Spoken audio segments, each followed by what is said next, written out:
దేశ ఐటీ రాజధానిగా పేరొందిన బెంగళూరు రికార్డు క్రియేట్ చేసింది. వరల్డ్లోనే టాప్ టెక్నాలజీ హబ్లలో ఇప్పుడు బెంగళూరు కూడా చేరింది. రియల్ ఎస్టేట్ సేవల సంస్థ CBRE విడుదల చేసిన global tech talent guide book 2025 ప్రకారం ప్రపంచవ్యాప్తంగా 12 పవర్ హౌస్ మార్కెట్లలో ఒకటిగా బెంగళూరు నిలిచింది. మరోవైపు ఒక సరికొత్త మైలురాయిని కూడా బెంగళూరు చేరుకుంది. బెంగళూరులో 10 లక్షల మందికి పైగా ఐటీ ఉద్యోగులు పనిచేస్తున్నారు. ఆసియా పసిఫిక్ ప్రాంతంలోనే అత్యధిక టెకీలు ఉన్న నగరంగా బెంగళూరు నిలిచింది.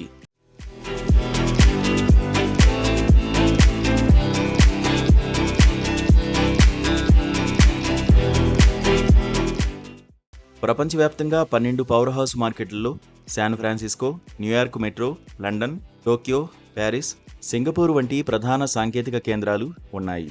టెక్ టాలెంట్ లభ్యత, నాణ్యత, ఖర్చు ఆధారంగా ప్రపంచవ్యాప్తంగా 115 మార్కెట్లను CBRE నివేదిక అంచనా వేసింది.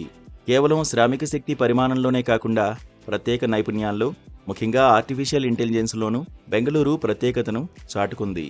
అగ్రశ్రేణి US టెక్ మార్కెట్లలో కనిపించే స్థాయిలతో సరిపోలుతూ భారతదేశంలో కృత్రిమ మేధ నిపుణులు ఈ నగరంలో అత్యధికంగా ఉన్నారని నివేదిక పేర్కొంది.